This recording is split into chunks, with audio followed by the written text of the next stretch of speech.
هو انت كنت قاصد اللي حصل في الفرح ده؟ اهلا بيكم في حلقه جديده من ترندات وبس. من لقطه قلبت الفرح ترند لاول رد رسمي من صاحب الواقعه بنفسه. النهارده بنتكلم عن اول رد من جوده البادي جارد الخاص بكروان مشاكل على الاتهامات اللي طالته بخصوص لقطه التحرش بحماد كروان مشاكل اثناء الفرح، واللي خلت السوشيال ميديا تولع كلامه جدل، واول مواجهه لكروان ليه بشكل مباشر قدام الناس وسؤاله عن الواقعه. فخليك معانا لغايه نهايه الفيديو علشان تعرف كل التفاصيل. من كام يوم فيديو اتداول بشكل واسع بيظهر فيه جوده بادي جارد كروان مشاكل في لقطه ناس كتير فسرتها على انها تحرش بحماد كروان مشاكل اثناء الفرح. الفيديو انتشر بسرعه والهجوم كان عنيف، والسؤال بقى واحد: هو اللي حصل ده كان مقصود ولا زحمه وخلاص؟ وجوده طلع في مقابله ورد لاول مره وكان واضح عليه الغضب والاستنكار، وقال بمعنى الكلمه: تحرش ايه بس؟ لا عيب عليكم، انا اكبر من كده، واللي يعرف جوده كويس عارف جوده على ايه. انت ما اتحرشتش. لا عيب عليك، انا اكبر من كده يا جندي يا جندي. الفيديو اللي يا عم اللي يقول انا عارف. بص عاوز اقول لك حاجه. كل واحد عارف تمام نفسه ايه، وانا عارف انا ايه، والناس اللي عارف جوده على ايه. وجوده اكد ان اللي ظهر في الفيديو اتفسر غلط، وقال ان اللي حصل كان زحمه شديده جدا في الفرح، وانه وهو بيتحرك وسط الناس ايده خبطت غصب عنه من غير اي نيه او قصد، وقال: انا اتزقيت في الزحمه وخبطت غصب عني، والناس بقى كل واحد يقول اللي هو عايزه، بس انا عارف نفسي كويس.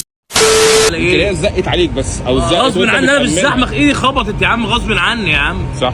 وجوده كمل كلامه وقال انه شخص معروف، وان اللي يعرفه عن قرب عارف اخلاقه كويس، واكد ان علاقته بكل الموجودين في الفرح كانت اخويه، وان عمره ما يعمل تصرف زي ده عن قصد. احنا ركزوا عليها ليه بقى؟ عشان انت مشهور، عشان الناس فاضيه ما وراش حاجه، وانا معروف والناس عارفه مين جوده بس، اكتر بس يا جندي بس. عشان كده مال خميس والناس دي كلها اخواتي يعني. خميس وشعبان وعديه كلهم اخواتي. والموضوع ما وقفش لهنا، كروان مشاكل نفسه ظهر في فيديو تاني فيه وواقف جنبه جوده وبيسأله قدام الجمهور مباشرة عن اللي حصل، وكروان سأله بوضوح: هو انت كنت قاصد اللي حصل في الفرح؟ وجوده رد بثقة: انت عارفني كويس، انا مش كده. هو انت كنت قاصد اللي حصل في الفرح ده؟ وانت عارف ان انا كده برضه كروان. وكروان حاول يقفل باب الشك وقال له وضح للناس، خصوصا ان الهجوم كان كبير. وجوده شرح موقفه وقال ان شغله في الفرح كان تأمين المكان، وان تركيزه الاساسي كان على كروان وعلى الناس اللي حواليه علشان ما يحصلش اي مشكلة. وقال: انا كنت بأمن الفرح وغصب عني لازم اركز، ايدي جت خبطت من غير قصد، لكن مستحيل اعمل كده عمد. انا عارف انت على ايه، وضح لاخواتك اللي هنا. والله يا جماعه القصه كلها اللي انا كروان ده اخويا العشق، انا راح امن الفرح ما غصب عني، يعني تأمين الفرح لازم اخلي بالي من كروان وحماته. ده الحرس بتاعي الخاص، عمره ما يعمل كده. ما انا غصب عني، انا ايدي جت خبطت فيها كده غصب بس هي دي القصه كلها كروان والله.